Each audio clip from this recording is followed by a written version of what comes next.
All right. So welcome everybody. So welcome to Wisdom Soup. I think we are at 7 o'clock. Isn't that right? We're about time to start. So thank you guys so much for joining. This is, in case you haven't been with us before, this is Wisdom Soup. And Wisdom Soup, we've been going on for about 4 years now. And we are a group we are talking about all things woo here. This is what we love to do. We talk about, and there's no limits, right? We will go to dragons and fairies and all the stuff. We do it all. So there's nothing held back.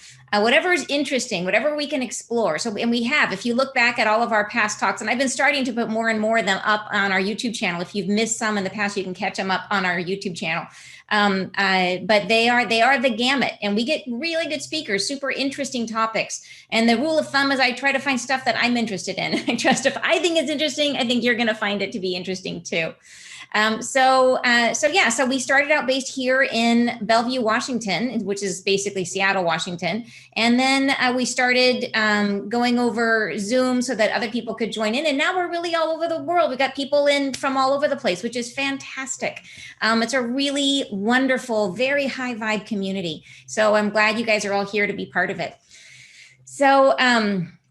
So for tonight I am actually sharing some information with you, and we have a very fun speaker panel, which this is the first time we have done this speaker panel, that I've ever done this speaker panel. So I am super excited for this.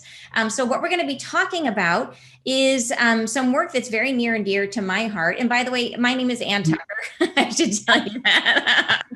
I am the one that got this crazy idea for Wisdom Soup way back when I was on my spiritual journey, and I woke up one day and realized I don't resonate with anybody I know. I need new friends. So I went out and I started Wisdom Soup. I literally started a meetup. I didn't know if anybody would come. And sure enough, like the very first time, like 25 people showed up, and it's been growing strong ever since. And I am I'm a business coach. I'm a trance channel. I channel from the angelic realm. So I have my full woo credentials. I'm right here with in the thick of things. And today we're talking about something that it is channeled information. It's something that I've been working on for a long time, and it's called soul types. And it is, I think, extremely important information for us all to understand and to know, because it gets right to the heart of what we're doing here and why we're here. And I feel like the reason we're here, we really have two missions while we're here on Earth. And one is, yes, it is to remember who we are. And that's the one we hear about all the time, right? I think of that story that I think it's in the Bible about where all the people are sitting in the cave and they have their backs to the entrance, and they don't realize that all they have to do is turn around, and that's the way out, right? And I feel like that's a great metaphor for, like, one of the reasons we're here is for us to realize that, hey, the door's that way. Like, just turn around and see it. Like, this is who we really are. We're not trapped in this ego structure. We're not trapped in, all the limitations that we place upon ourselves. And that's one of the reasons, is to have that awareness. But then that leads you naturally to the second question, which is, once you find the opening, right? Once you realize that there's a door there, once you awaken, then what? Like, do we just go home? Do we all die and never come back again? Like, what then? And the what then is to understand ourselves as creators. And this, I feel like, is the real meat of it. I feel like, yes, the other question is obviously hugely important. You can't have the second without the first. But once we figure it out, once everybody kind of wakes up and says, oh, wow, there's more to this. I'm not this physical body. Then the next question is, what am I doing here? And it is to understand ourselves as creators. And that's what the soul type is all about. And it's a lexicon, it's an understanding, and it's a model to help us understand that. So before we get into the panel, and the idea of the panel tonight is that we've got one of each soul type.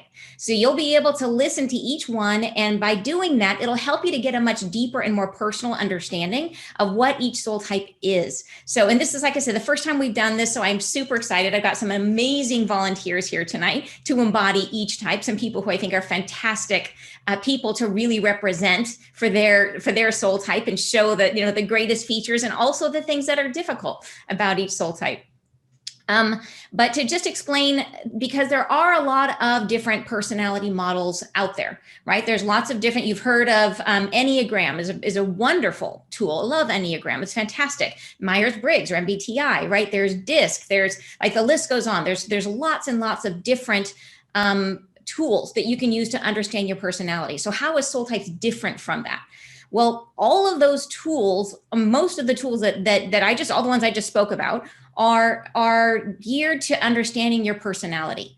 And most of them are based on the work of Carl Jung, where he's got the sort of these 4 different aspects of personality. You've got, thinking versus feeling, or judging versus perceiving. Like, this is the kind of the underlying concept behind all of those. And the work that you do with those personality indicators is to better understand the ego, and to learn how to basically, it's finding the opening to the cave, right? That's the work that you're doing with those. And they're great. They're wonderful, especially like Enneagram is designed to be a tool to use to find your way out of the cave.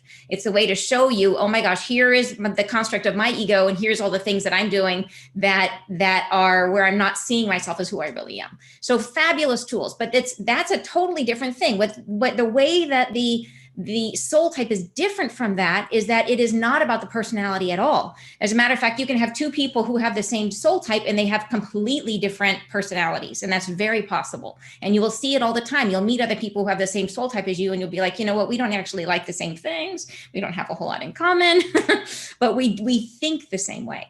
And the underlying thing about what the soul type is, what this whole thing is a model of creation.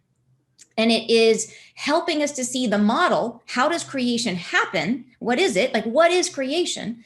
And breaks it down into steps. And then it shows you which part you play in that process.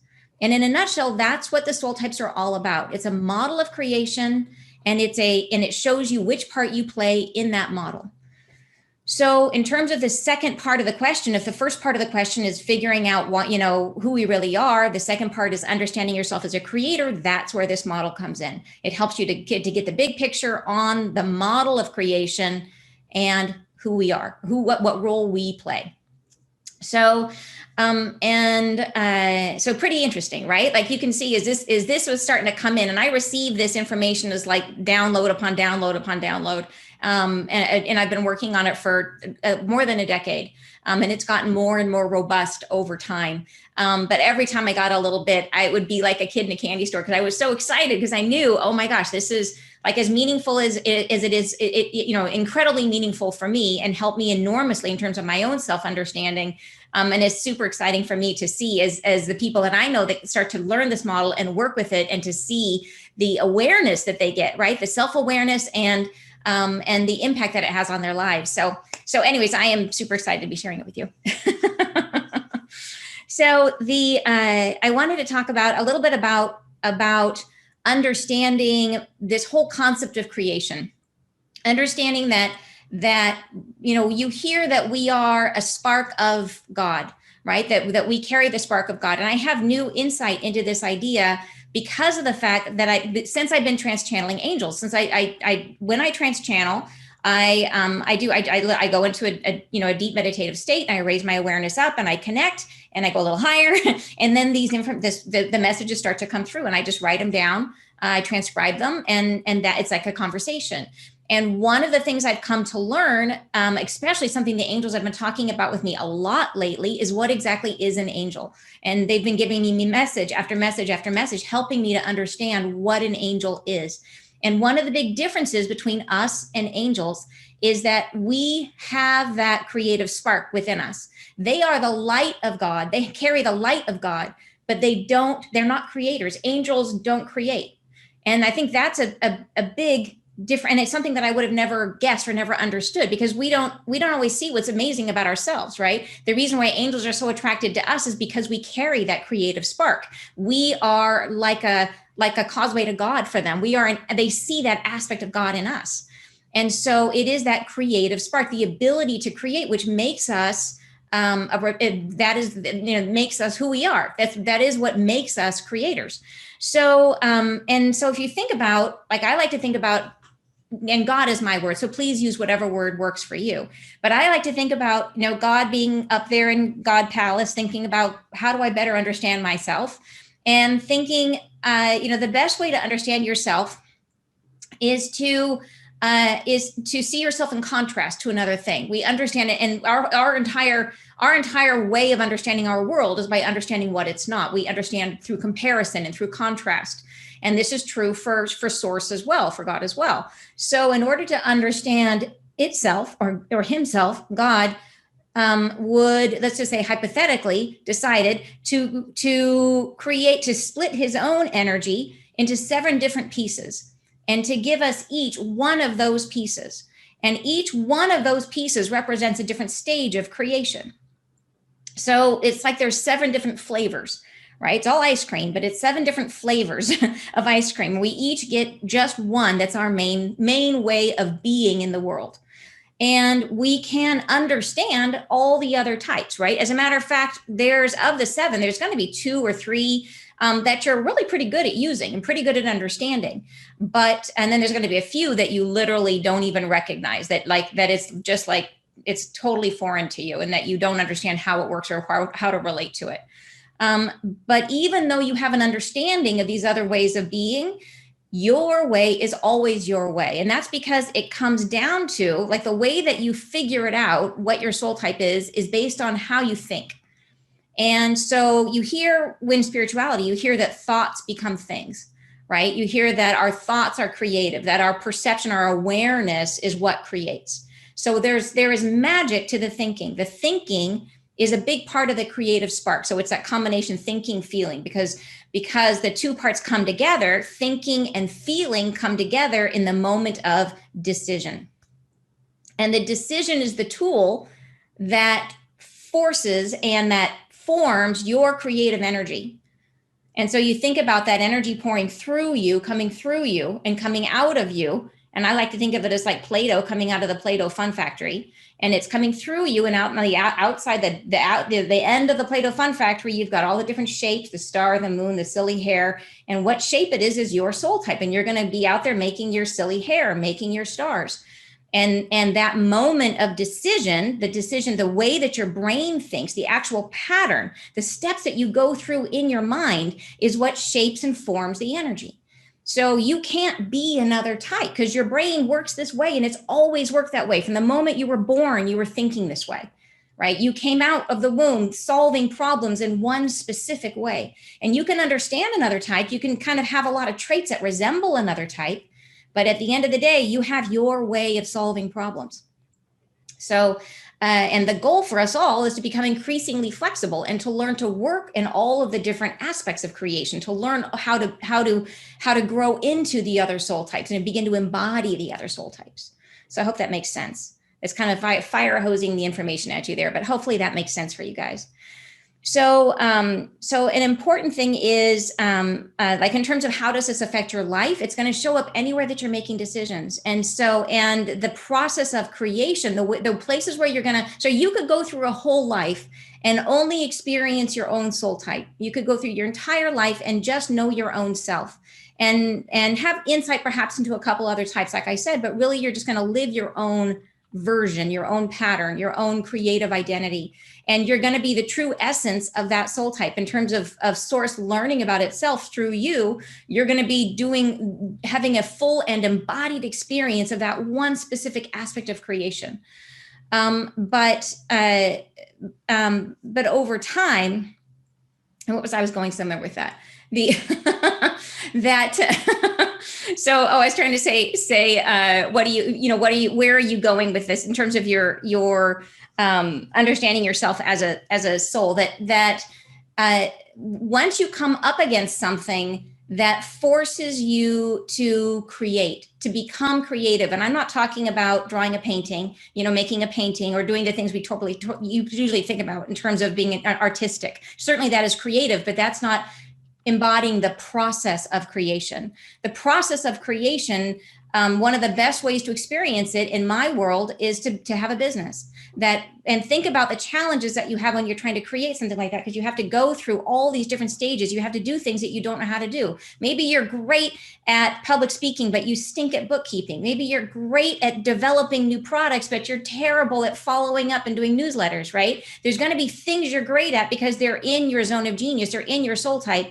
And then there's going to be aspects that are another soul type that you've never had to do before. And when you're trying to build something, you are forced to step into all those other soul types and experience them and learn how to work with those energies. So when you force yourself into that, when you embrace that process, that journey of creating something, you are being called into embodying more of source.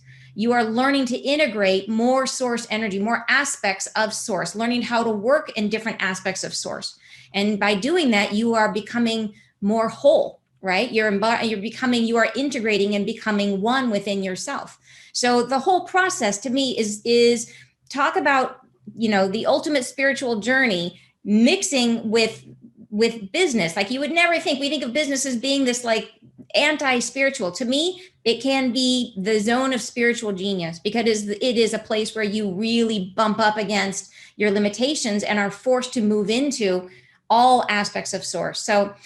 So anyway, so how does it affect you? It affects every aspect of your life, but in degrees, depending on how you engage with your life, depending on the kinds of activities you engage in your life, what sort of creative enterprises you get into in your lifetime, depends on how many aspects you're going to force yourself into, how many experiences you're going to have to feel those different aspects of source. There is no one soul type that's better than another. That's important to know. That there have been that, every soul type has been in the White House. Every soul type you can find at the top of corporations. Every soul type can be a guru, right? There is no one type that's better than another. And that's super important to know. I think there's really what determines whether or not someone super excels at their specific soul type energy. And in terms of looking at what we measure as success in our world, it really is timing. It's understanding the model of creation, understanding the process of creation, and then knowing their role in that process, and knowing, are they in the right time and the right place to really take advantage of the gifts that they bring. And that's what determines whether or not someone really succeeds. So, like, just to give you an example, think about like, everybody knows about McDonald's. And the guy that came up with the big thing that differentiated McDonald's way back when was their speedy kitchen. They came up with a process of making hamburgers that was super fast and super efficient. And it was this guy the McDonald's brothers, these two guys. One of them was one of our energies tonight. He was an optimizer, which is the first one we're going to talk about tonight. And he, being an optimizer, sat there and optimized the kitchen, right? He would work it through, and it was all about, he had this vision for what it was going to be like, what it could be and how he could make it faster. And he would work it and work it and work it and work it until it was perfect. And then along comes, once he has this amazing speedy kitchen, he was just happy with his one restaurant. He didn't have visions to go beyond that. It was all about the perfection of his vision, right? He wanted high quality ingredients and the fastest kitchen you could imagine. And he just had this one restaurant. And then in comes Ray Kroc, and Rock's like, you've got a model. I want to take that model and I want to expand it and make it huge across the whole country. And here comes our efficient soul, which we also have with us tonight. And so the efficient soul walks in and says, I like what you did, Mr. Optimizing Soul. I'm going to take it and I'm going to add my special genius, and I'm going to turn it into the McDonald's that we all know and love, which is the efficient soul recognizes from the 35,000 foot level. They recognize the model. They recognize the model that can be replicated and expanded, right? What is scalable and repeatable? That's their special genius. So here's two people who came in at different parts of the problem. If Ray Kroc had been first, if Ray Kroc had come in when there was no restaurant, when it was just an average burger chain, would he have been as successful? Absolutely not, right? He couldn't do what the McDonald's brothers did. He didn't have that skill. It wasn't his.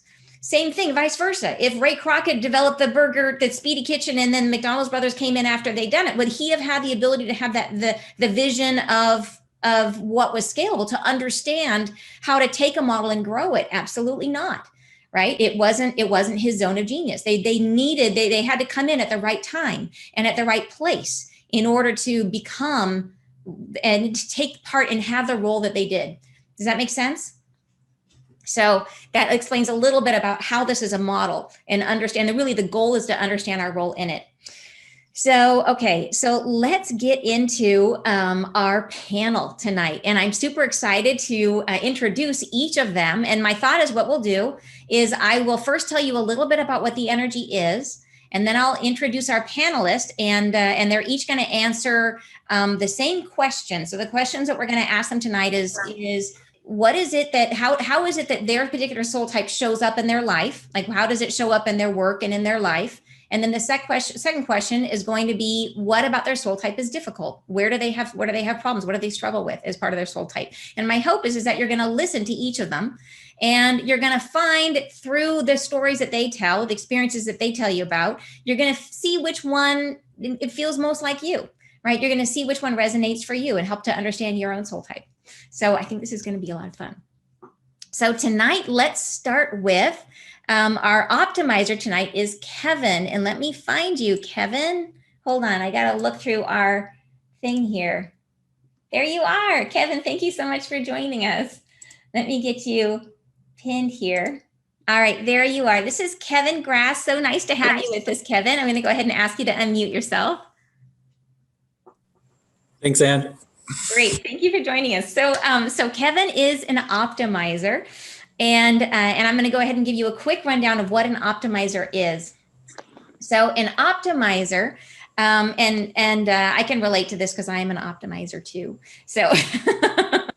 And an optimizer is someone who, and I'm going to tell you specifically about the thought process, because that's a big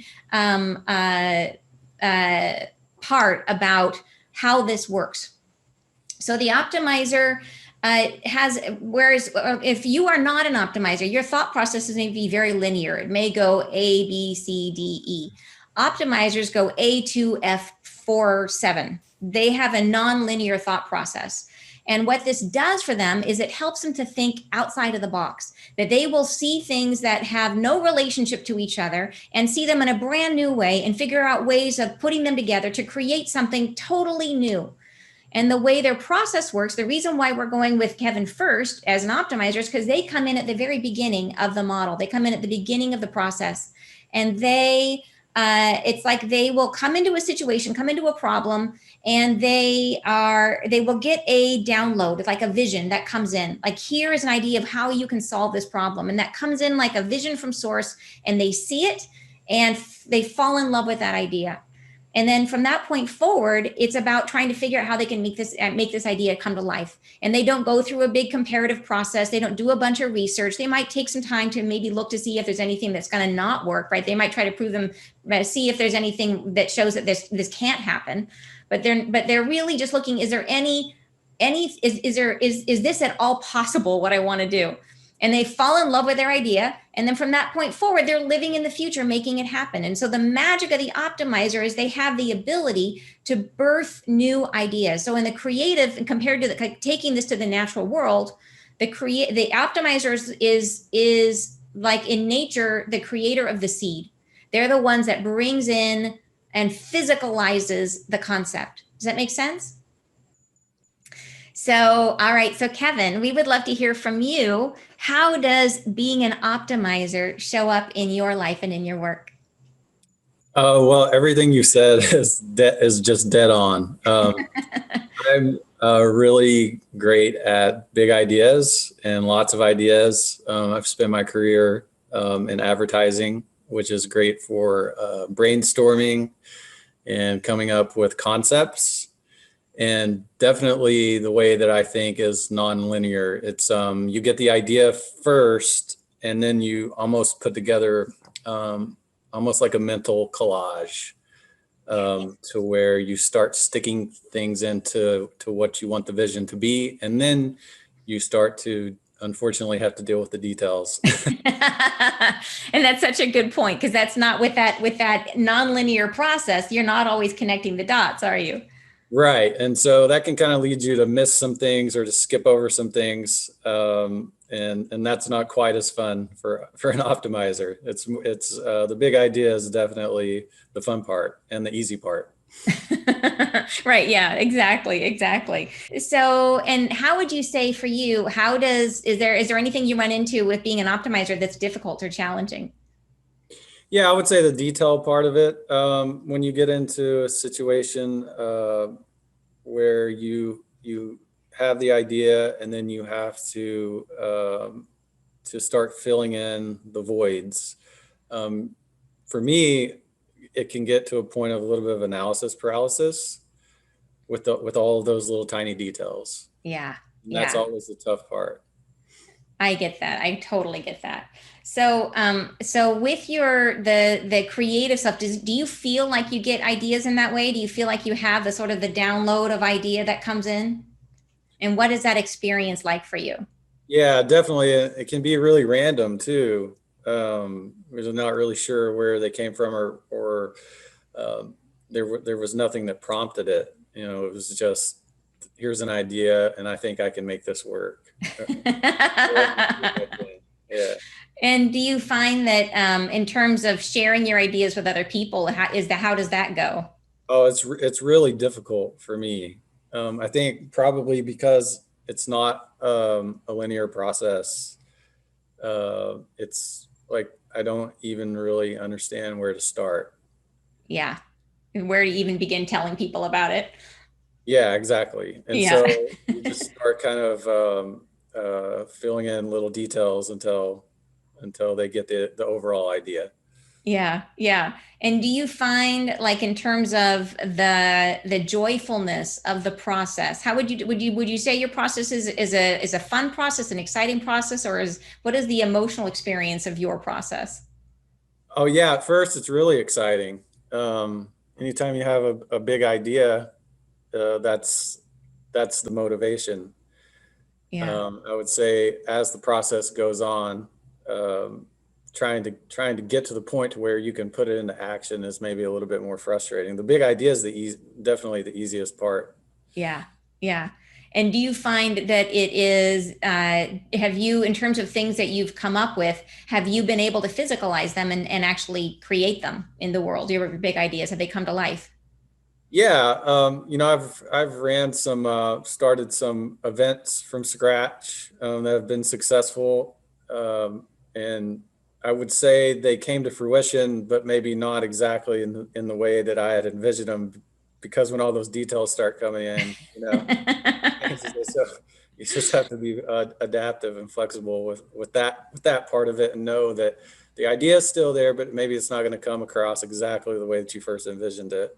Yeah, yeah, yeah. Fantastic, fantastic. Thank you so much. And if anybody has questions as we're going through this, please go ahead and use the chat and we can always open it up. If any of you guys recognize yourself in Kevin, if you recognize yourself as an optimizer, I'd love to hear from you. Go ahead and put it in the chat and let us know. I'll be curious to see as we go through this, who is what type. And it might become more clear to you as you hear more of the different soul types. So thank you so much, Kevin. We may come back and ask you some more questions down the road if you don't mind. Sure, absolutely. All right. All right. So let's go to our next soul type, which is going to be Sheila. And here is Sheila. Sheila is our expressive soul type. And this is the next one in the process of creation. So if Kevin was the one who was able through his nonlinear process to create the seed, and he gets the download, right? It comes down, this concept comes down from source. And each one of you, by the way, each soul type experiences their intuition in a different way. So for Kevin, it comes down as this idea, which he then is able to physicalize. And so he creates the seed. But as you guys know, a seed, you can get a seed and you can put it on a shelf and it can stay there for a really, really long time and nothing happens, right? Seeds are able to stay in their form. And a seed, what's in a seed? A seed is a blueprint.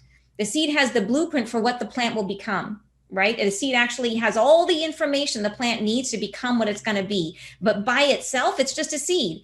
And nothing happens with the seed. So the next thing that has to happen in the process of creation is that seed has to begin to express itself. And that's when Sheila comes in. So, so the expressive soul has a really different way of working with energy. Rather than that energy coming down and through, the expressive they generate an energy here in their core, in their heart space. And that energy comes from within. And it comes up and out. So it's a really different experience of how they work with their energy. And their thought process, totally different from the optimizing thought process. Their thought process is about the fact that they have a super direct connection with their heart. So, well, the rest of us, when we make a decision, we will get a thought and we take that thought and we roll it around in our logical brain and we analyze it and we think about it and we consider it and stuff like that. For an expressive like Sheila, that's not how it goes.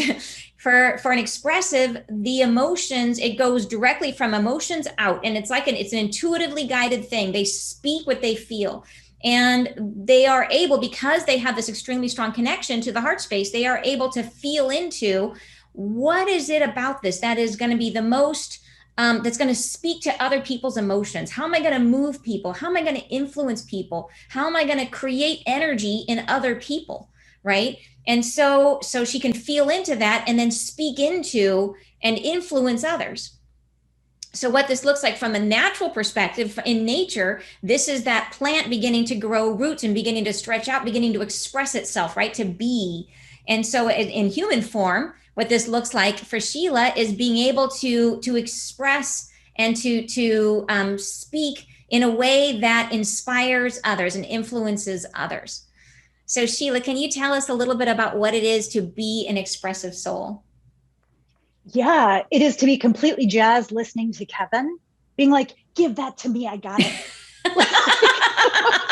Let's go sell this. Like, let's go give this life. Literally, yeah. Because Kevin, I can feel, to your point, Anne, I can feel what you're talking about. It's not because of an analytical process. Yeah. What I buy into or what I tap into, Kevin, is your belief and conviction around your idea. Yeah. And then my way is then to take that, I get super jazzed about it. And then my gifting, my medicine flows through words. Yes. Words are my medicine. I've been a writer forever in some form or fashion. And so it's kind of funny because I'm a recovering attorney, right? In another lifetime, 20 years ago. And the way I used words then was very different, but it was still a creative, expressive process for me. But then I delighted in the collective experience of figuring out where the comma goes in a contract, which is insanely boring, but delightful for me because there's a shared experience. We're in these trenches together. We're working, there's a group of us working 100-hour weeks, and we're making meaning. And so as an expressive, I definitely experience myself as a meaning maker. Yes. And so I'm able to bring that into my client work as a coach and, as an intuitive coach, as somebody who's helping to move energy and remove blocks.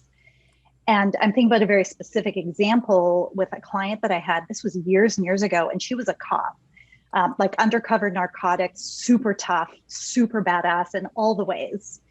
And she'd been sent to me for emotional awareness types of work. And as we were talking about it, as I'm feeling into her field and we're starting to talk about it, and she, I might as well have been speaking Romanian to her, right? Like she was not getting this at all. And when I relaxed in and I could start to use my words and feel into her experience, I likened it to the first time she held a gun when she was training as an officer. Nice. I've never held a gun. I don't know anything about this, right? And she looked at me, we got through this, and she looked at me, she's like, why do you know that? That is exactly what it's like to develop a relationship with this gun that's forward and heavy and then becomes part of you.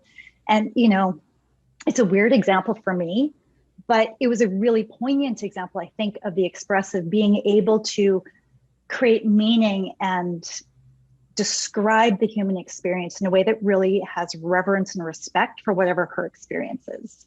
That's beautiful and perfectly said, of course, Miss Expressive, because because that is the point of the expressives, that they are able to unify us under, like they find the truth that you have always felt but have never been able to express. They will name it for you and say it for you. And so they say it and you feel like, oh my gosh, this person understands me. And you probably have met someone who's done that to you and you think, oh my gosh, how did you get inside my head? But that is the expressive gift. And they same thing as that feeling of being part of a cause, being part of something larger than yourself. There's a drive in that way to influence and bring people along and to create that sense of belonging and that sense of cause that I think that you named, which I think is really important. So thank you so much for explaining that so wonderfully. So what are the ways that being expressive is difficult for you? Where shall I begin? So I think, what's really wonderful about being expressive, since we spoke about contrast, Mm-hmm. is I am in constant wonder and delight with the human experience. Mm-hmm. Like, I am fascinated by our distinctions and our differences and the ways that we move in the world. I'm occasionally fascinated by the fact that I have an opposable thumb. Like, it's that level of delight and wonder at the human experience. By contrast, when I am so in love and in awe with this human experience and this planet and the fact I get to have a relationship with trees and the natural world and Mama Earth and all these things, why would I pay my bills? Right? Like the stuff and nonsense of life. Yes, less fun. Really hard. Yeah. Right? Yeah. The other thing that's been really interesting, and depending on the day, somewhere between humbling and humiliating, is I say lightly, like I don't stay in those humiliated places very long, because I get access to so many people's felt experiences in the world. And because I hold such reverence for the differences among those, yeah, I can actually descend into envy, right? Because I see all these people having these really fabulous lives, really making fabulous things happen, really wonderful gifts. And because it's running through my heart system, heart center first, I actually get access to it, right? So I have access to what that experience is like. And then when I let it go and when I release it back, I'm like, and I still have to pay the bills, right? And so I really have to be intentional about managing for myself, not managing, it's not that hard, but really noticing and holding the same care and compassion for my experience in the world and holding wonder for my experience and gifts in the world that I do for others, because that can become distracting. That makes sense. That makes sense. Thank you, Sheila. We've got a couple comments for you. We have Wendy says, yes, you always love having an expressive in your meetings to help grab everyone into understanding on a great communicative level. So true. And this is why in your business, this is where the expressive comes in. Like you've got the optimizer who has the concept, the expressive comes in and puts voice to that concept and helps to get people to understand and to feel an emotional resonance with what it is that you're creating. So that's such a great point. And Michael says, so expressive gets into your head. What soul type is it that gets under your skin? Asking for a friend. We'll get to that. It's yours. It's yours, Michael. No, just kidding. I was going to say it, but. I thank you so much, Sheila. And if anybody has questions for Sheila, go ahead and pop them into the chat. And same thing, if you feel like you're an expressive, let us know. We want to hear it. So, all right. So let's go ahead and get our next soul type, which is, let me get you on here, Jack Brunel. There he is. And Jack is a collaborative soul. And Jack is, so let's talk about a little bit what a collaborative is. So collaborative is next in the creative process. So now we've got our seed, which has begun to sprout. And what is the next thing that needs to happen for that seed as it's that plant, as it's growing? The next thing that it needs is to break through the soil and start to attract light, right? It starts to need to photosynthesize. And so the way I think of that is that it's like a breath, that when a plant begins to photosynthesize, right, it starts to breathe out that oxygen and breathe in carbon dioxide. So it's an exchange. It gives and it receives, right? It's an in and an out. It's a process, a flow of energy that goes back and forth between. And so what this looks like in human form, this energy, this specific energy is what we call the collaborative soul. And the collaborative soul is about drawing light and attention and energy to something. And it does it through the process of connection, in particularly in community. And so the collaborative soul is someone who is going to be able to, they want to raise all boats in a rising tide. So they're a person who's constantly stretching up, trying to make themselves better, but they're also trying to reach down and bring everybody else along with them. And they're trying to improve the situation for everyone. And they do want to have a collaborative experience where they're checking in to make sure that everybody's on board. So this is a person who's going to have really, really high standards for themselves, right? Who wants to be a model of what it is that they're trying to create in the world. They want to show that to everybody else so that they can inspire everyone to raise up to this new level. And they are in any group that you can find, your collaborative is going to be like a lighthouse in the center. They may not be the person, whether or not they're the person that founded the group, they're going to be a very strong collective energy in the group, helping to bring everybody in and to show them these are the morals and the standards and the ways of behavior that define us as a group. Does that make sense? So, anyways, I'd like to hear from you, Jack. What is it like? How does being a collaborative show up in your life and in your work?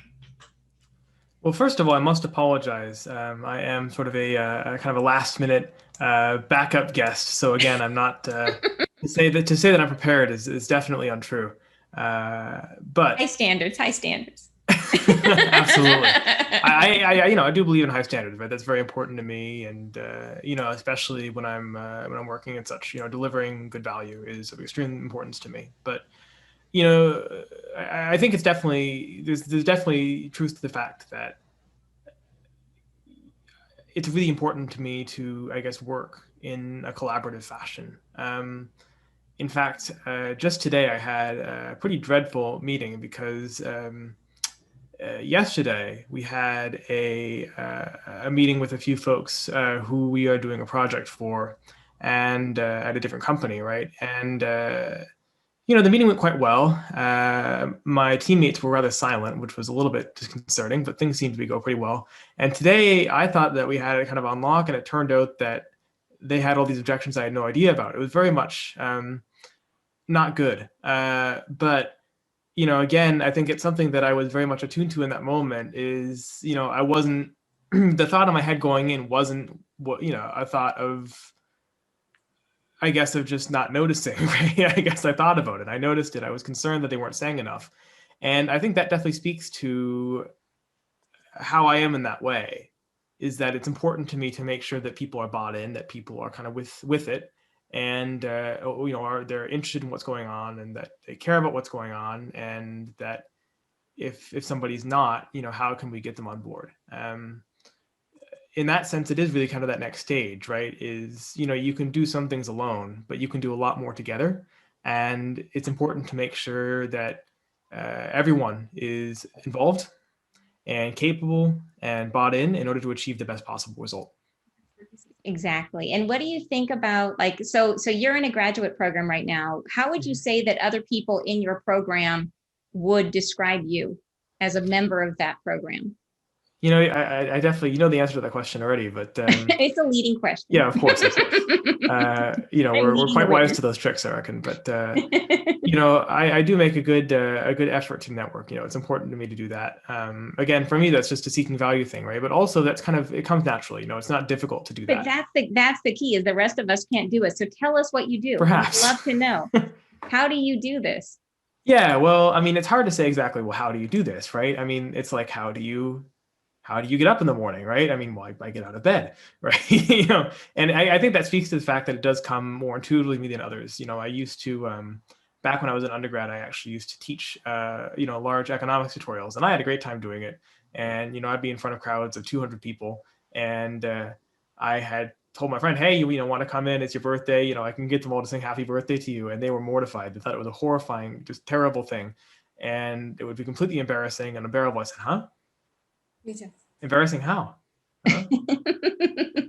So in a certain way, I guess that just didn't faze me quite that much. And I think that definitely is reflective and representative of how I kind of operate generally. That's not something that is usually a big impediment. And in fact, when you're alone too long, it does start to get a little bit like, So in that way, I think the foundation is that we have a lot to gain from other people. We have a lot to gain from communication. We can flesh out our ideas, make them better, and we can make our work more effective. And we can deliver. We can deliver joy. We can deliver, good experiences to those that we work with and spend our time with and socialize with. To make things just a bit more pleasant overall. So. And it's a lot more fun, isn't it? Surely, yeah, absolutely. I know that just so here's the thing is I know for a fact that Jack's peers in his program have commented on the fact that he is the only one who has personal conversations with every single person in the program. And that's not something that most of us do, right? Most of us don't take it that extra mile, but this is something that's completely natural for someone like Jack to have that, to bring the community closer together by reaching out and forming all these individual connections and pulling everybody closer in. And so anyways, it's something that I think I will say that's generous, but it is sort of the general direction, eh? Yeah. And for you, that doesn't seem unusual, but just for all the rest of us who are listening to that, who else does that, right? I don't do that. I don't think most of us don't do that, but to you, it seems totally natural because we only see inside our own head. So are you aware of any ways in which being a collaborative is difficult for you, Jack? Sure, absolutely. Well, I mean, at the end of the day, I will say that socialization is energizing for me. Yeah. Working with people is energizing for me. And as you can see, I'm not very energetic at the moment because I've been doing like desk work all day, and that really isn't, the way to kind of hype me up a little bit, I guess. But in any case, when you're in a situation like this, like COVID, right? It does sort of impede your ability to kind of operate the way you normally do, right? When you're in situations, I mean, sometimes you just got to hunker down and get the job done. But again, when you're kind of not in a situation where you have access to the ability to collaborate, things become more difficult because you sort of rely on that as a way to kind of keep yourself going, whether it's to stay energized or happy, but also to be productive, right? You finish something and you want to talk it over with someone, but there's no one to talk it over with. It makes it more difficult, hey? So I mean, I think it's important to consider for people like us that that's an important element of how we operate. And again, I think I'm definitely talking more from a kind of a working perspective, just because that's sort of what's on my mind today. But again, in socialization as well, it becomes difficult, right? This has been a tough year, and for a lot of people. And, I must say that I've made the best of it. I've spent a lot of time developing new hobbies and such, but definitely the hardest part is the isolation. I've been lucky enough to get my first vaccine dose, and at the end of the month, I'll be done. That's really, really, really wonderful. And I've got a few friends that have been vaccinated as well. And I will say that I am very much looking forward to having a meal with them and catching up properly, because that has been a long time coming. That's really the thing that sort of makes you excited. And I think in that way as well, I would say that it's been sort of a relatively powerful about this is depressing year, obviously surrounded by bad news all the time and such, despite the fact that things have been relatively good. But again, when you're missing that key ingredient, everybody's got something. Mhm. And for me, that's definitely the socialization. That's definitely getting to work with or talk to people, and to interact. And I think there definitely is a lot of truth to the fact that when you're like me, interaction really does make your life a lot richer and makes what you do more meaningful. Thank you, Jack. I think that's a great point. And it's super true. As somebody who really grows through collaboration and being around other people, that COVID is just a recipe for a lot of unhappiness. But you've done great in the process. I know you've made the most of it, but it's a very, very good point. And that is an extra thing about the collaborative soul, by the way, that Jack mentioned. He's done a lot of public speaking, despite the fact that he's a young guy. He's like, every time I turn around, he's got another audience of 500 people he's talking to for this reason, or he just always ends up in situations where he's talking to a bunch of people. It's kind of amazing. It's been a while since I've had an audience of 500. That is but you have, and you know what I mean? Yeah. How many, kind of miss it, honestly. That are together, most of us here, you know what I mean? Lots of people, it's rare. A lot of people don't ever have that experience, and it's unusual that someone would have so many of those experiences at such a young age for such different reasons. So anyway, so thank you so much, Jack. Hopefully that was, if anybody else here is a collaborative, make sure you put it in the chat. And we've got a comment from Sheila. She says, for an expressive, that level of constant networking is exhausting, even as I love people and I'm an extrovert. Yay, Jack, glad someone is doing it. Thanks much. Yeah. And Wendy says, you are well known by everyone in groups and in demand to step up to the role, especially for those who aren't comfortable reaching out. You are much needed. So true. So true. You make a good point there. And that's actually one thing that I think that I really endeavor to do. And I would imagine that other people like me endeavor to do as well, is oftentimes, you get folks in a group that might not be able to kind of keep up as well as others who might struggle. And I think, I always go out of my way to make sure that they're kind of along for the ride and that they're kind of caught up. And I think that it really has made a difference. I've got one person in mind that I'm thinking about when I say this recently. who, again, they were working with a different team previously, and they really just had a tough go. And I think there was definitely a lot of sympathy. There was some difficult things going on in their life, but I feel like she's much more involved now that she's, on my team. And I think, I do think like it's a better environment for her overall. But one thing that I'm really glad to do is sometimes it's a little frustrating to go back and kind of explain everything again and say, okay, well, this is what's going on. This is how we're doing it. This is where the detail is.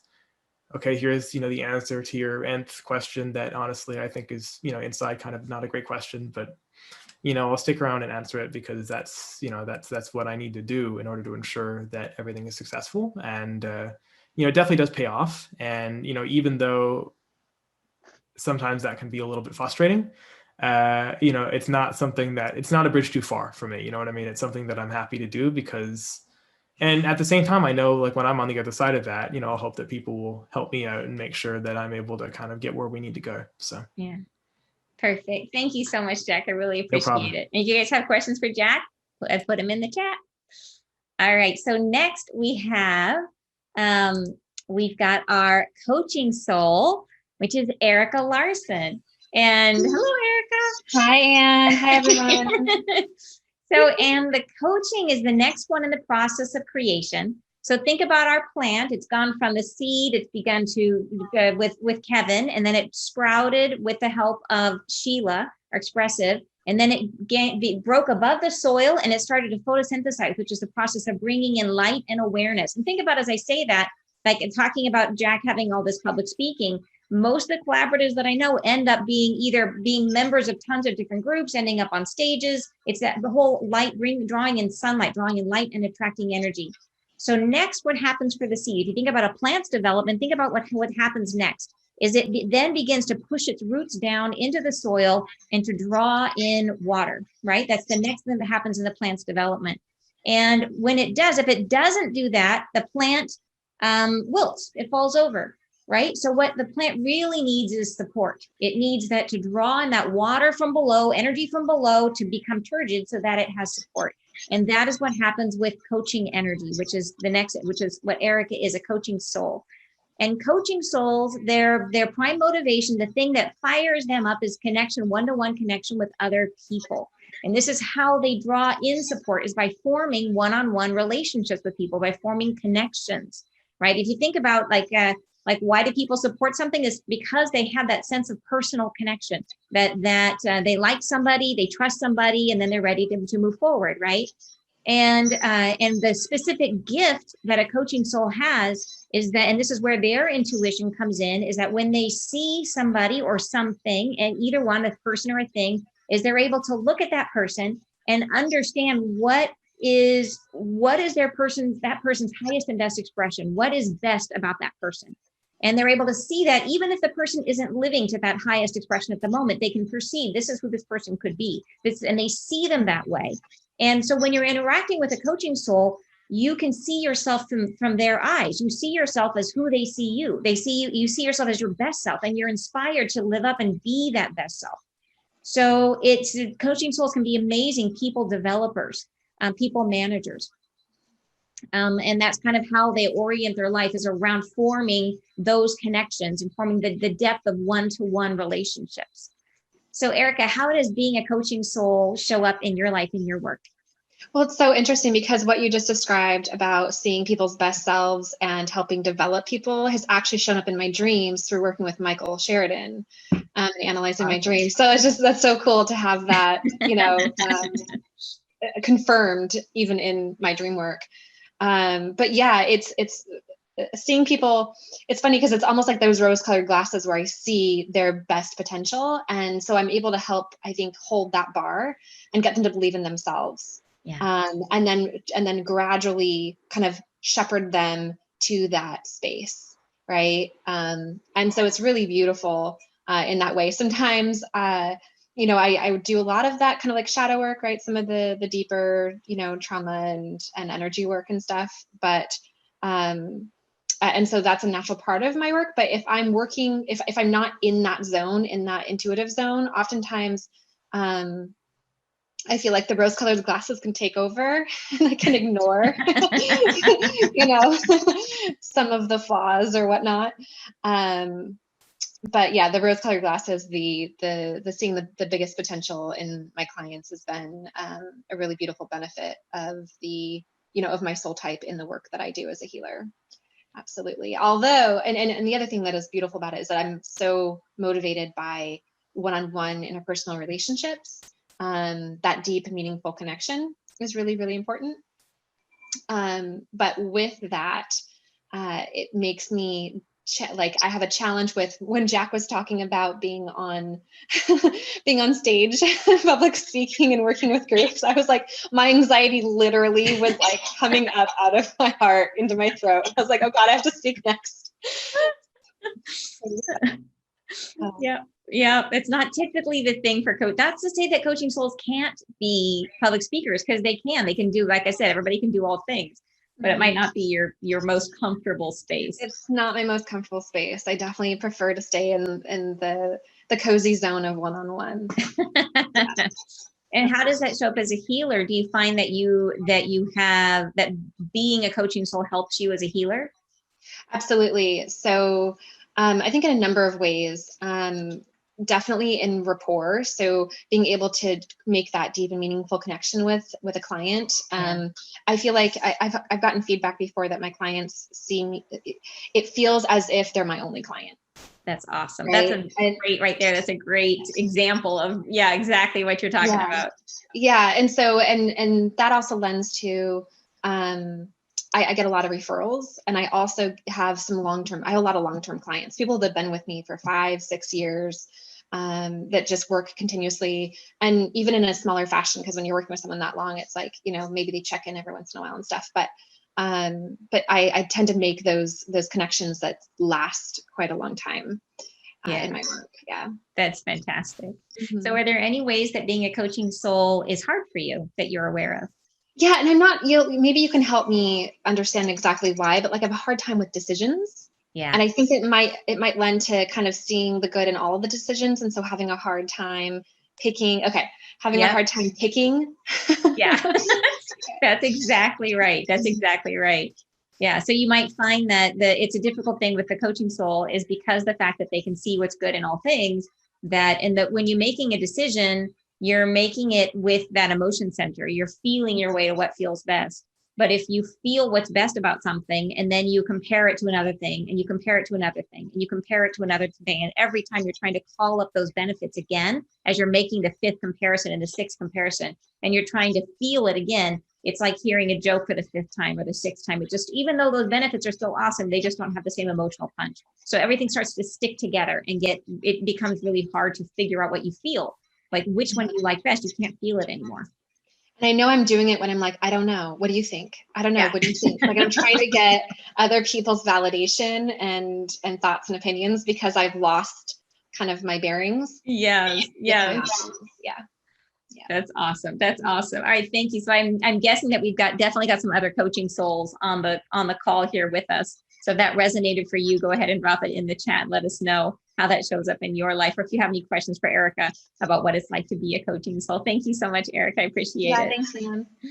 All right. So let's bring up next. Our next soul type is, here we go, Michael Sheridan. Michael Sheridan is our learning soul. And he is the next soul in the creation process.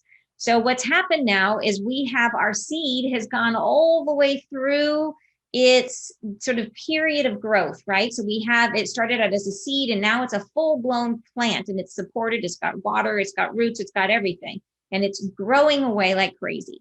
But the next step in the process forward, this is where we actually cross over in the creation process from the feminine creation to the masculine side of creation. And that has nothing to do with male and female, as most of you know, but it's about just the different types of energy. So in the natural kingdom, imagine that our plant has completely grown and flowered or fruited, that there's a really lovely peach or something on there. And then how does it continue to grow? How does that energy continue to expand and grow? It can't. The peach is, if nothing happens to that peach, it's going to drop and rot and nothing else happens. So what has to happen is that an animal comes along. So that's the next piece of this puzzle. It's a shift from one kingdom, the plant kingdom, to the animal kingdom, in the same way that we're shifting from feminine energy to masculine energy. The animal has to come along and find the seed, right? Find that peach and eat it.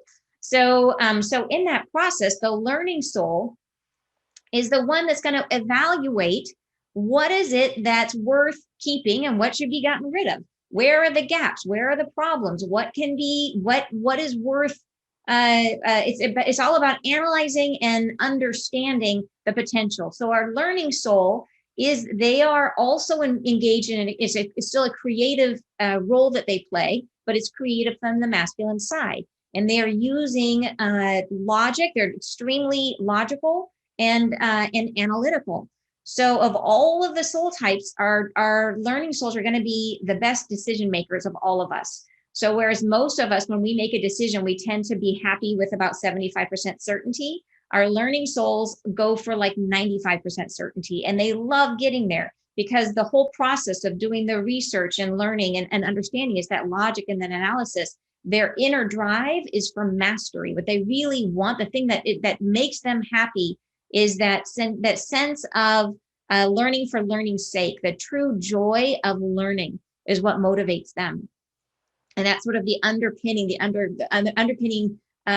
drive for all of what they do. So in terms of the creative process, they are using that gift of learning and researching to take what has been creative so far and to search through it and sort through it and understand what should be kept, what should be gotten rid of, what can be expanded, what should be taken away, right? That's where they fit in terms of the whole process. So Michael, how does being a learning soul show up in your life? Well, thanks for a difficult question. I was following along everybody else, and it was like a lot of it was alien to me, like especially Sheila's expressive type, and how she looks for where the comma is. If I was to write a book, it would just be a murder mystery, would just say the butler did it on page 1, solved. But I like to solve problems. I almost view everything from a problem perspective. How can you make this better, or how can you fix an issue that's with it? And I didn't know that for years. You've discovered things about yourself over time. And so if I was reporting in work about how we were getting on with a project, I would always say stuff like, we have these 4 problems left to solve. And I would never say, but we've solved 96. And there's, when the rest of the world doesn't think like you, when somebody points out you need to do that other part, it's a massive eye opener. But for me, it's all about getting all the data, all the details. I really love the details. You're my enemy if you haven't given me the details, and I'll know if you've left something out. And if I've got all the details, then I can see a really clear path through the issue. It's almost like it lights up, and it's like, well, why wouldn't you do it this way? It's clearly the best way to do this. Yeah. And I'm really good at arguing with people as to why it's the best way, and persuading people from all camps. And if somebody isn't really nice, I can really cut them to pieces because of the level of detail I understand about the problems. So sometimes I've been hard because I don't know how clean we can be here. I've often been told, I'd rather have you in my camp pissing out than in somebody else's camp. Somebody else's. But that's because of the level of detail I go for just naturally. I like knowing how everything works, what's under every rock, and where are the gotchas, and how do we avoid all these gotchas. Yeah. That's just how I come at things. And it's so valuable to the rest of us, particularly like here, I am an optimizer. I remember what Kevin said, that optimizers have this nonlinear process and we have all these gaps. Well, if I can find someone like Michael, who's great at spotting the gaps and solving those problems, then we're doing something, right? Like then you've got a solution. But like I said, I was listening to all of those and I was looking for a common thread, and the common thread seems to be everybody needs therapy, or else I need therapy. Because I can't understand how you would come at the world that way at all. It's really foreign. I know, it's really. Erica's is the closest to making sense to me, but even there, it's like you always look for the best. what if I don't feel like doing it because it's Tuesday? Yeah, no, that is the thing about when you understand your soul type. There's no mistake that you are another soul type, because when you get down to the thought process, you either are or you aren't. It's really true. So I love the fact that so those of you that don't know Michael is a really well-known dream analyst. He teaches dream interpretation, and which is a perfect subject to think about how your soul type shows up in your life. That is a subject that you can go deeper and deeper and deeper on, right? It's where you can really develop true mastery, wouldn't you say? Oh yeah, and I love, like, even 30 years in, I love still getting dreams that reveal more about the process and how inventive the whole language is, which is really lucky. I would never have thought I'd find a subject area, well, not even a subject area, but a career that doesn't feel like work. And it still is very amusing to me how dreams are put together, whereas other jobs I've done, things that I've really loved and said I could do this all my life, I've gotten bored. But if it keeps revealing more detail to me, I don't get bored. Yeah, which I think is that in a nutshell. If you could take that last thing you said and put it like this, is in quotes, this is a learning soul. If it keeps revealing more detail, I don't get bored. And think about Sheila saying that. Like, that would be really funny to hear Sheila say that. Because Sheila's like, don't show me the detail. I don't want the detail.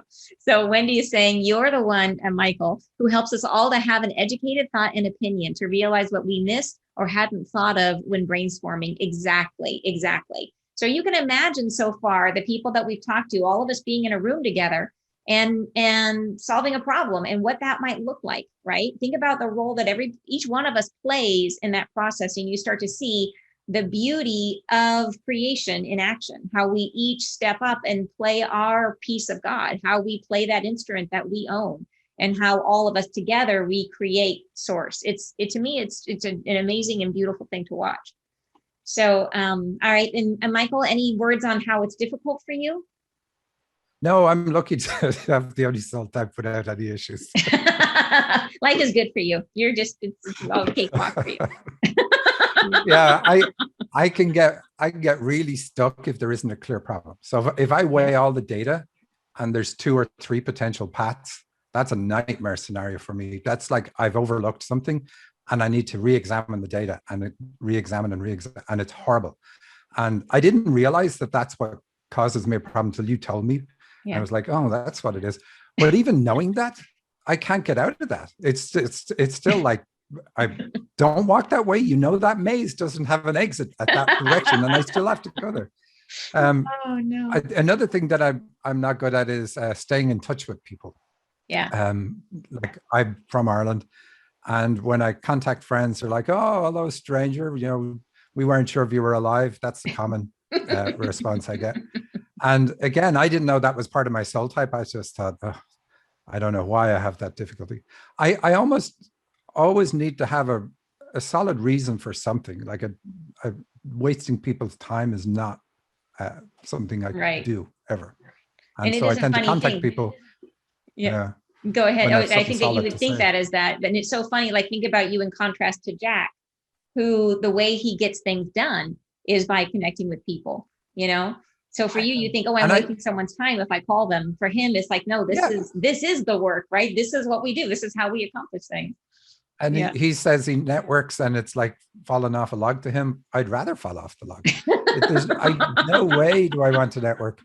And the other thing difficulty I had was, like, you've coached me for years about how to get across my message from the stage. Yeah. And to me, it's like, well, I just explained it. Isn't it obvious? And it's something I've spent years and years and years and years considering. And it's still a lot of things to me, even though I've learned how to do them, they're not natural. And I'm following a technique that works. But it still has never become like, oh yeah, it makes sense. This is why we should do it this way. And Sheila is commenting. She says, and also we can see how our humanity shows up in the tension points if we were all in a room, as between a learning and an expressive. With such appreciation for Michael, from whom I know every dream just says, Sheila, you have to write. Yes. All right. Thank you so much, Michael. If anybody has questions for Michael, go ahead and put them in the chat. If you think you're a learning soul, let us know. I would be curious to know if we have other learning souls with us tonight.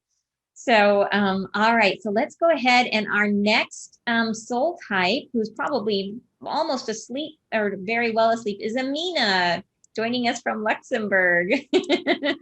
Hello, Amina. How are you? Wonderful to see you. Just a moment, I'll join you when I can find myself here.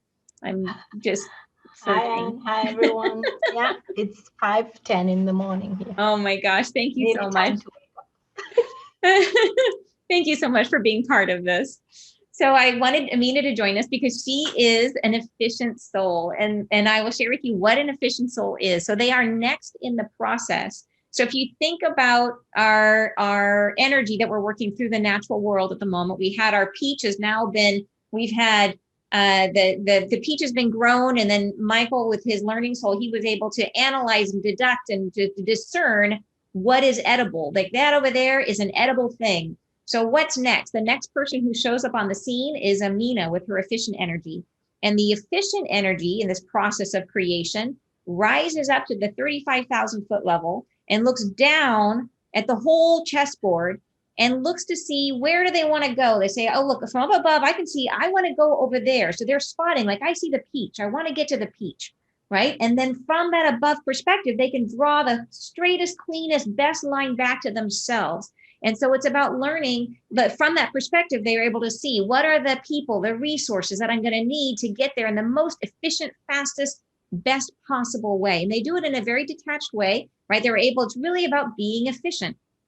And so it's coming up with that direction. And once they figure out what it is, like this is the plan, they can see it, right? They have this the intuitive gift comes in with creating this strategy. They develop their strategy, and then it's like, let's do that. I know this is the answer. Let's do that. So does that make sense for you, Amina? Yeah, exactly that. Can you tell us how being an efficient soul shows up in your life? Yeah. So for me, when I look at everybody's what everybody has done, like starting with Kevin with the big concept, Rishira, who is able to express it well, and then comes Jack, who connects everyone, and comes Erica, where it doesn't really go well, then she's one-to-one, and Michael has all the facts and the details. And then I come in and I say, I'm the coordinator. I look at everything from the top. I'm the big picture person, and I will quickly anticipate all the steps that needs to get the job done. I will say everybody's thinking something there, but I need to get that job done in the most direct way. So then I start thinking, who is in the team? Who is best at what? Who is not good at what? Who needs help? How long do we have time to do this? What steps do we need to take? And where are the obstacles? I have plan B if ever this first one goes wrong. And I would also probably challenge Michael, because I would have researched and I would have a backup plan and I would have my data. So you'd have really to argue with me to say, why not this way? I will also have I'm ready for it. And in my dreams, Michael tells me all the time, I'm in my head. Because really, I'm detached at that point. I can be one-to-one, but when I'm coordinating a project, I'm detached from the emotions. And then I'm saying there's no time to cry or laugh. Let's go. Yes. And this is the way. And when I'm working with a team of efficient souls, that works really well. And I would successfully coordinate a huge project. But not everybody is efficient in the team. So then I'm going so fast because I've anticipated my plan. I'm going like a high-speed train, and people are still thinking, how do I get this done? And I'm like, really? We have no time to think about it. When are we getting results? So I'm like going to go at my hat. And then I can lose people, and I can get very impatient when people start resisting. That's an efficient soul in a nutshell. You said that very efficiently, Amina. That's exactly what it is that they have that drive, and it is the detachment from emotion. So it's not about the feelings. It's sort of like even if say, for example, you had a team and there was 5 people on the team and you saw the clearest way to get your result was to only have 4 of them, it would not be an emotional thing. You would say, I'm sorry, but number 5, we don't need you on this. And there's no hard feelings. It's just, this is just the way it is, right?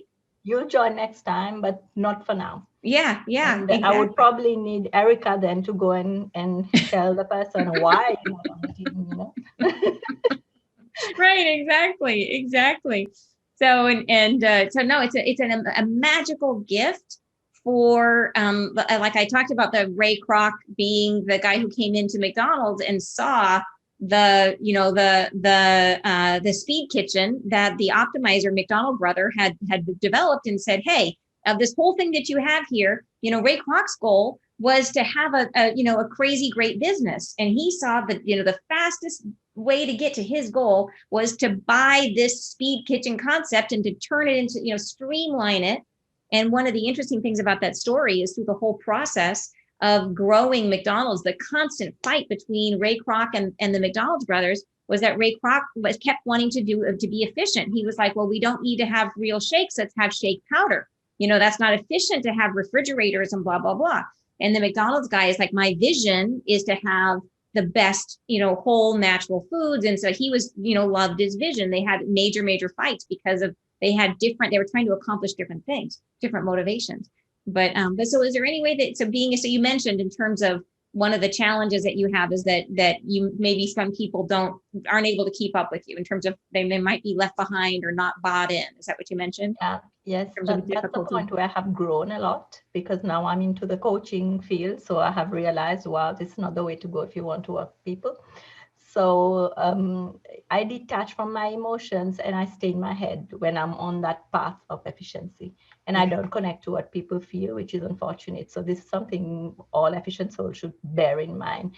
And I don't leave enough space for other team members to contribute. So I think this is the way to achieve it. It's taking too long. We don't have time to discuss so much. And let's go, because this is the way. We don't go just going around for the sake of going around. This is not the point. We just have to go in a direct line. So I would try to compensate. I'll say, okay, let's do a brainstorming session and I will listen to you all. But if they're not efficient, I'm like, no, this is not the way to go. This is not the way to go. And I'm like cutting people off, and this is sometimes not good. So I have learned now to get that heart-centered place where you can. So yeah, and if I find that people are not really able to do that task efficiently, I'll take it on. Wow. I end up taking a lot of things because I said, no, you can't do it well. You can't do it really well. So this is the way to do, and you lose the team spirit in that way, because then you become the one person. I'm good at coordinating, but I would need other people. So I would really need Sheila, for example, to go and explain to people why we are doing what we are doing. That will not be me. Yes. That's but exactly right. I will know how to do it. And I really am motivated by autonomy. So if I am in a team where I am not leading and the team leader is not being efficient, then I'm going to struggle. I'm going to be so frustrated, and I can get into problems with the team. I can get into problems with the boss, because it's just not the way to go. And I don't understand any other way to go. Yes. Because it's not efficient, and so you destroy the. I'm really focused on the reaching the objective, the outcome. Rather, when I listen to Jack, is connecting people and getting the joy through the process of it. So that is why when you recognize where you have that, you don't have that energy, you can count on the energy. So I'm expecting, for example, Michael to have all the facts correct. Jack is connecting with everyone. Sheila is communicating. Kevin has had the concept, and Erica is doing the one-to-one with. But I'm just going on that high-speed train, relying on the rest of the people. So if you are not careful, you lose the whole team. And this is the hard lessons that I have learned. And I was always an action plan person, so I'll have this action plan ready. But I've always realized now, when we have that action plan, the universe is smiling at us. The angels, they're just winging it after, So I'm like, no, we have to slow. So this is what I have learned. We have to slow down, tune into people, listen to people, and be flexible, especially, and learn to enjoy the journey, not just focus on the end point. But at the same time, I would say, when I listen to the others, nobody's thinking, but when will we ever achieve this thing that we are looking for? Nobody's focused on that deadline, Not and like I will you be are. that one making sure that. So we just have to get that middle place. Yeah, that's so beautifully said, Amina. Like that's just a fantastic summary, not surprisingly, of the way that we all fit together. So thank you for that. That was awesome. I should be taking notes. So, so if anybody has any questions, Michael says, and they lost to the efficient soul. Isn't that right? Amina's McDonald's she's gonna brothers. take all the gold every time. It's super true. So thank you so much, Amina. That was awesome. Yeah. All right. So if you've got questions for her or comments, or if you are an efficient soul, Erica says, this is so helpful for understanding who you're working with and how they operate. So true, right? It's wonderful to see it come to life like this. I feel like, I know everybody just around a table, you can just see how if everybody understands everybody else's role, you just become this incredibly amazing unification of source. You become this incredibly well-honed team, right? It's a beautiful thing. And this thing doesn't work in the spiritual when we think like this, because everybody is asking me to trust and to surrender, trust the divine timing. And I struggled at the beginning with that, still struggle. So I'm like, we don't know what's the plan, when is it happening, what do I have to do, And that is an important thing, I think, for you. From that world to here has been a challenge for me. I can imagine. And I think it's got to be a tough thing to navigate. When do you use your creative energy, which is that efficient soul energy, to come up with a plan, right? To be the strategy. And when do you be in that dharmic path and just trust that you're being led? And that's got to be that we all have to balance, right? We have to, the same thing with me as an optimizer. I reach out, and Kevin as well. We see that future vision, right? But how hard do I cling to that vision? Because I have to make room for source. I have to make room. So it's a balancing act as you start to get onto that dharmic path and sort of allow. Sheila says, my favorite corporate client is an executive who is probably an efficient soul, and she has learned to use me well with her team. And I'm just seeing this now tonight, why it's working so well. That's awesome. That is awesome. I would really need Sheila to explain why I'm doing what I'm doing. Yeah, she's fantastic for that. Absolutely. Absolutely. Yeah. And you can see how you would use each of the people on this call. You could see the situations where you would bring them in. So you might, like, for example, if you were trying to start a larger initiative and you needed to get a greater buy-in, like Sheila could craft the message, but then if you need to have somebody on the ground who's creating buy-in, you bring Jack. And then if you have the problem child, you bring in Erica, and she solves all the one-on-one relationships, right? It's like, you can see how everybody's got their place. It's kind of awesome. I thank you very much, Amina. Let's move into the last phase of creation. If I can find you here, just a moment. There you are, Sandra Beck. Just a moment, let me get you up here. All right, hi, how are you? Great to see you. There you are. Hi, I should have cleaned my office. Like I was looking at all my junk laying around while everybody else was talking. It looks good. It's color coordinated. You've got all blacks and reds going on there. It looks good. So I have known Sandra for quite some time. She is an amazing radio host, has several different radio shows, and runs her own business very successfully. And I wanted to bring her on as our experimenting soul. And this is in the process of creation, this is the last of the 7 soul types. And what the experimenting soul is known for is generating momentum. So think about in our example of the natural world. So far, we have grown a peach, and we have the animal that is stalking the peach. The animal has now oriented to discover where that it is actually a peach, it's edible, and it has strategically defined what is the clearest route to the peach. Now we have to create the action to go and acquire the peach. And the action, this is the moment of encountering. And this is where this momentum, where this experimenting soul comes in. And the structure of their decision, remember, it's the process of how we think that structures the energy that creates that creates what it is, or forms what it is that we're creating. So for Sandra, so we talked about some other different decision types. The way that her thought process works is that her intuition comes in early on, where she will look at the available data. And she will want excellent high quality data, but she'll scan the available data, look at it, and then from that data, she will intuitively be able to glean what are the 2 or 3 most important things that I need to pay attention to? What jumps out, the things, the rest of it I don't really have to pay attention to. What are the 2 or 3 things that matter? And she'll settle on those. And then from those 2 or 3 most important things, she will come up with a hypothesis. It's not a plan, it's a hypothesis. She says, I think this is going to be the best way to do this.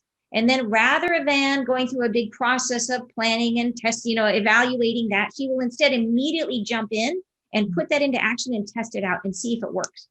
So, and the whole time she's testing it out, she will keep plan B in her pocket.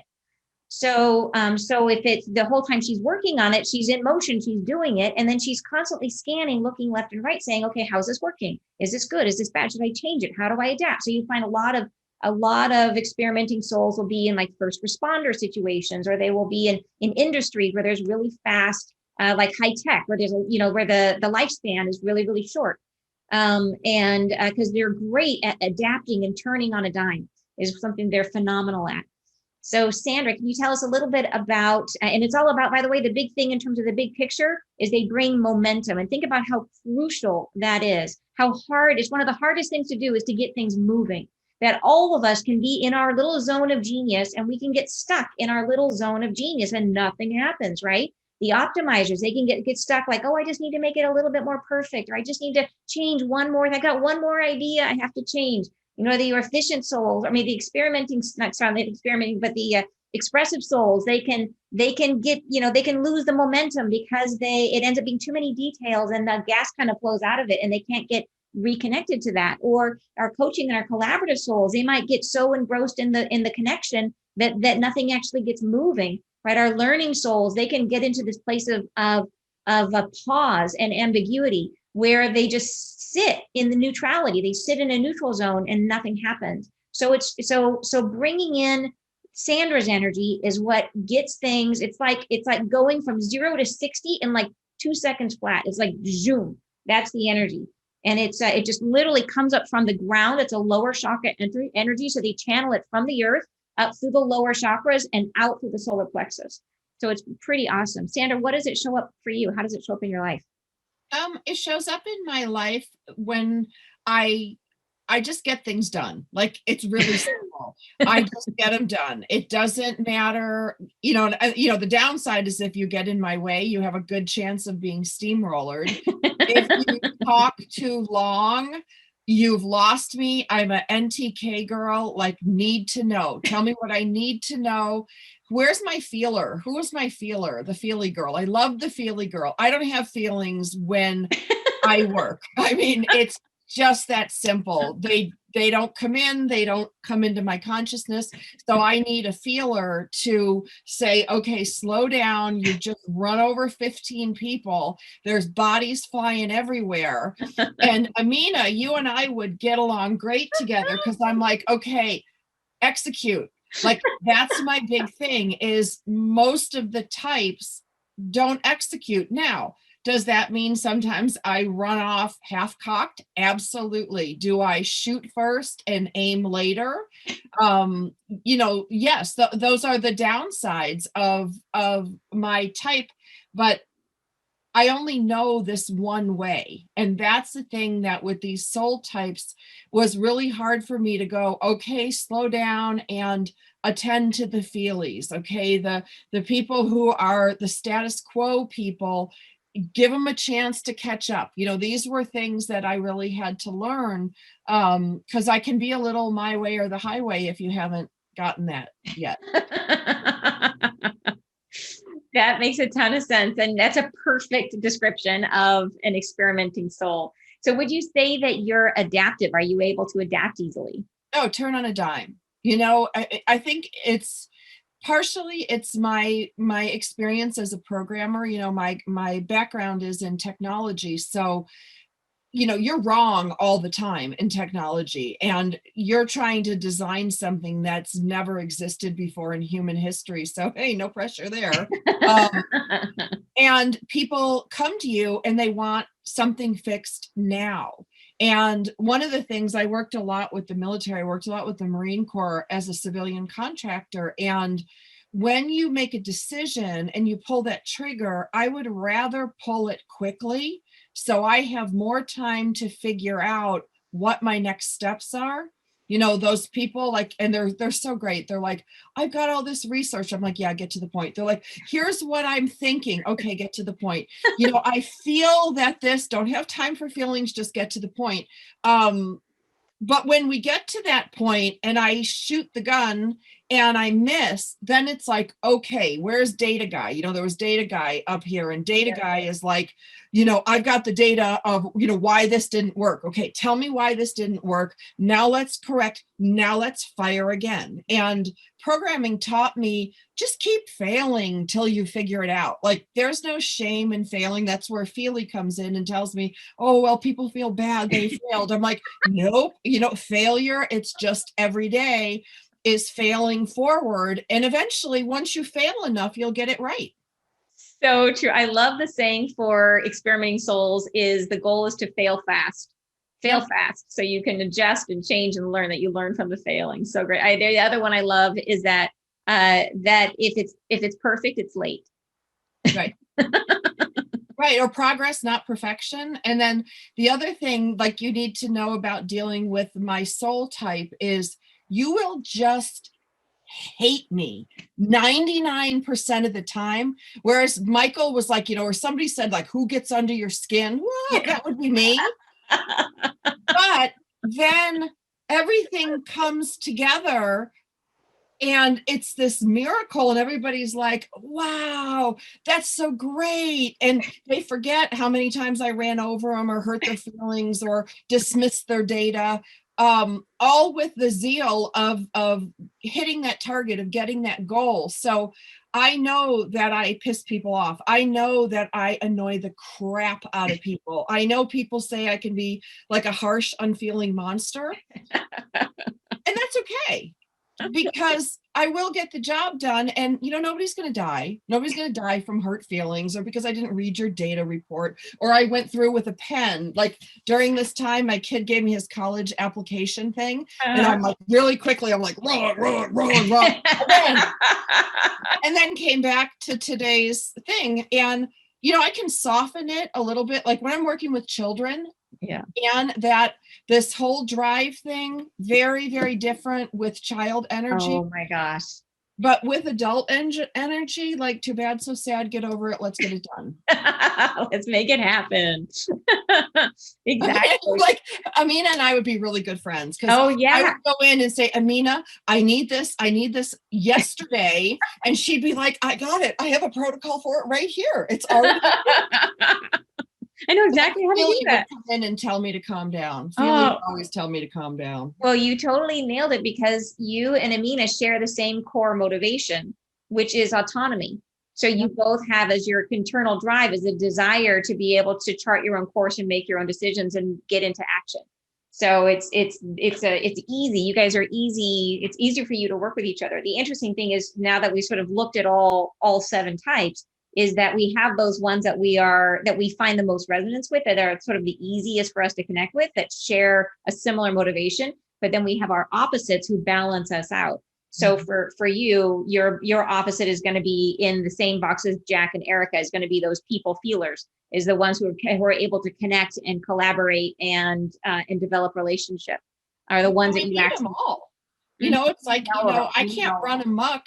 That's why, like, Amina and I could be like running all over the team, and then Michael, and I forget who our Feely was. Who's the Feely's name? Erica. Erica will come in and they'll soften everything. They'll come in, they'll do the kumbaya thing. We'll order food. Everybody will be happy and we'll get back to work. And I'll eat my donut all the while you watch the clock. It's so true. It's so true. No, this is awesome. So is there any way that you feel like it is difficult to be your soul type, to be an experimenting soul for you? Yeah, I think it was very hard for me in the beginning, because I didn't understand why people had a hard time working with me. I really didn't. I just figured, working in the military environment was really easy. Like, straighten up, shut up, do what I tell you, and bring me back the results. That was really easy for me. But coming into the civilian environment, especially into a real estate office where everybody flipping hugged each other, they're like, I just saw you 5 minutes ago. When now you have to hug me again and tell me how great XYZ was. I'm like, COVID, thank you for keeping everybody out of my office and no one touching me, hugging me, or coming into my space with like perfume. So these are things where, the feelies and the dreamers, they come in and they're like, and I'm not a bad person. I know I kind of sound like a monster. I really care about people and I care about the results. Like, I know if I get results, then Amina can get like 4 new computer screens so she can see all her spreadsheets at once. Feely can throw a party, Michael and Sandy can go away on vacation, have a good time. Like, that's my mindset of going, everybody's going to get what they need, but they may not like the way I get to the results. And then poor Jack's there with like all of his collaboration and he's getting everybody to work around. And then I just come in and I just run over it like a steamroller.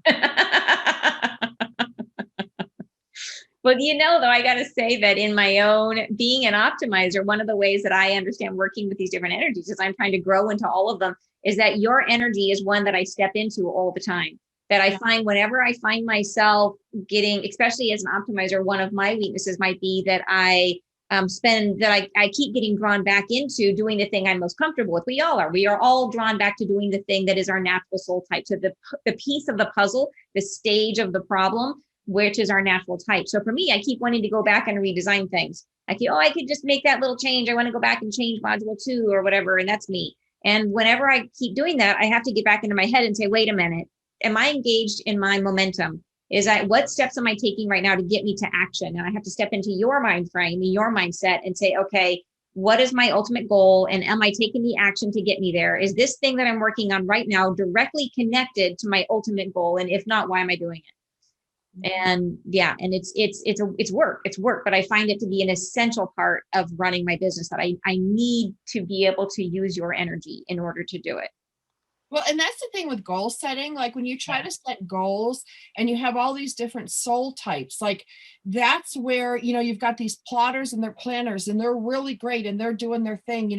Everybody's got their role in here. And then there has to be that one person that says, okay, here's our target. Let's focus on the target. And then the rest of you figure out that stuff in here. Yeah. And I don't need to know what's going on between here and here. I just need to know, like, that's that NTK, need to know. What do I need to know? Because I get bored to death with all the data. I want to know the key points. I can't, and I can't hold all these things in my head. I think it's just, you're made differently. I'm kind of like tunnel vision. Yeah. You got some great comments here. We said, Erica gave us a bunch of, Amina says, without Erica, we don't have love.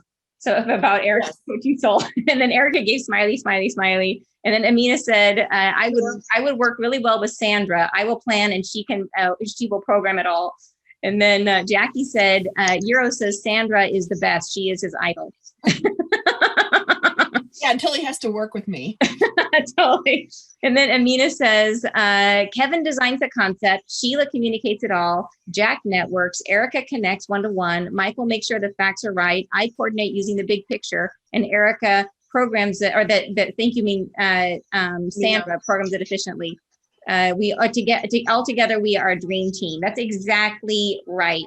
And Erica says, I'm doing one-to-one, but also sales. Sales is where in coaching energy is where a lot of the sales process happens in business. So it's with the coaching soul is where we start to develop and nurture the relationships that are needed to create sales.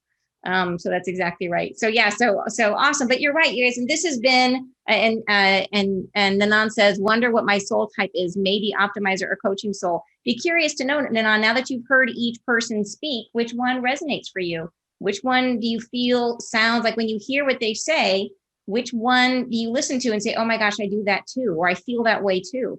And that's, I think, one of the great ways to use this panel is to listen and find yourself in it.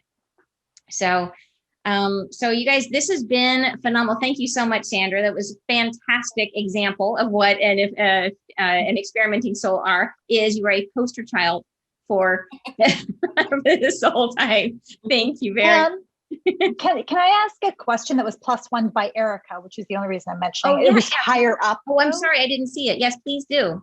No, that's okay. I was just like, Sandra, when I listen to you speak as an expressive, like, I feel like you are one of my favorite kinds of people, actually. And this is probably why I was drawn to the law and really super strong personalities. And frankly, why I got along really well with people who literally threw stuff at other people. Like, it wasn't cool in the law firm, but they had a lot, they got so much stuff done. And the cause-driven part of me is so activated. And so like, it feels really good for me listening to you speak. And so, Anne, I'm really curious about sort of the chemistry amongst the different types, because if I was reading it on paper, I would have thought we'd be so opposite, I would be triggered. But in fact, I'm like, sign me up. I buy into your cause. I buy into your principles. I buy into your actions. Let me at it. I will help to bring everybody along. Yeah. You know? Yeah. So that's interesting to me. Yeah. And my understanding, the way I see it, is that each of us we each have our main soul type. And then, as I mentioned before, we have 2 or 3 others that we resonate with, that we can move into those energies really easily.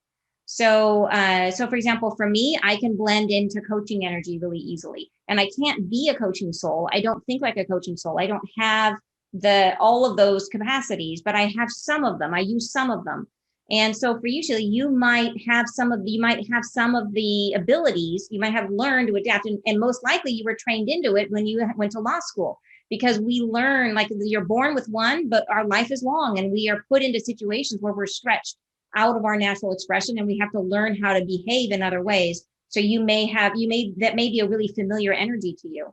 And being in the corporate sphere, you're going to experience a lot of efficient soul, experimenting soul energy. So it may be a thing, you listen to that and you're like, oh my gosh, this is familiar. I know how to work with this. This is my rhythm. So it would make sense. I have a thought to add in on. Yeah. Oh, sorry. Go ahead, Sheila. Is that okay? Can I speak? Yeah, go right ahead. It's interesting because as a coaching soul, I also find a couple of them triggering. So like Amina and our efficient and our experimenting tend to steamroll the other people, which again, with someone who's a feeler and the relationship person, right? The one-on-one, I find that to be abrasive, right? So I notice in those relationships, in like teamwork and stuff, that those would be the ones that I would have to like take deep breaths in, right? Yeah, but you know what's interesting about it is that frequently people will frequently marry their opposite soul type. So you are an opposite for Amina and Sandra. And so people end up marrying their opposites because they realize that they have the skills that the other needs in life. Like your gifts are the complement to what they actually need to be successful. They can't be successful without you.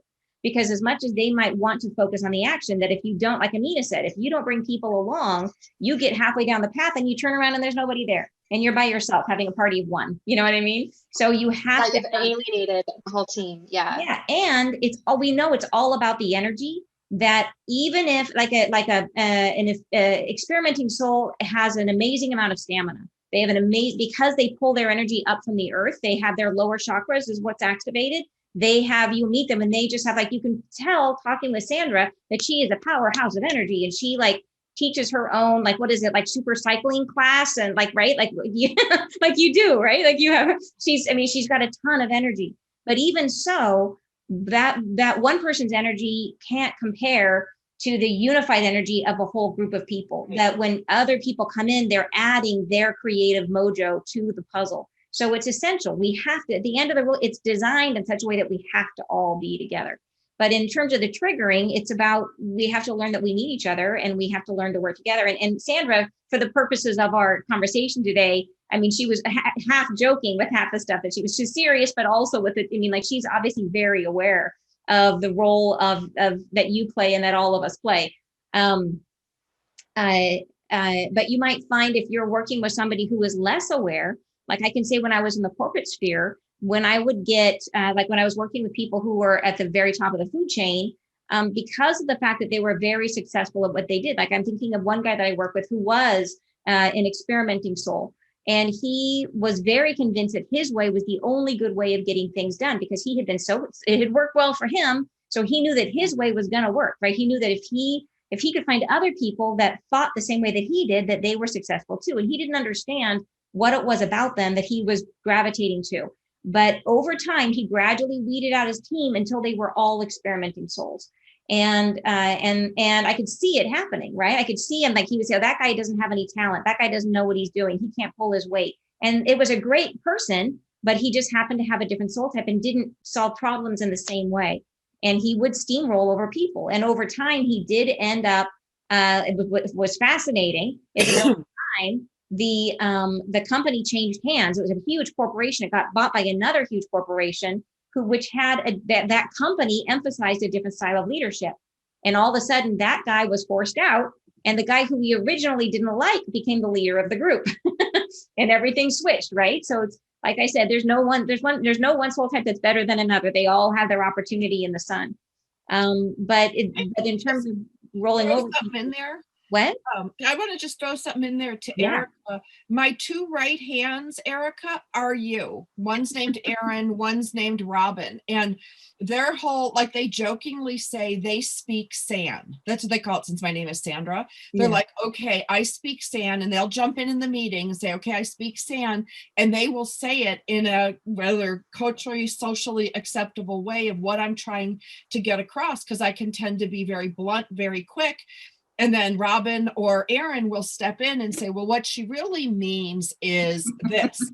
And that translation is as necessary as my job. Like it's one hand on the other, but it's delivery. And there has to be that balance. You know, I run a company called Motherhood Incorporated. It's employing moms to work in the tech fields from home. So we've got all women.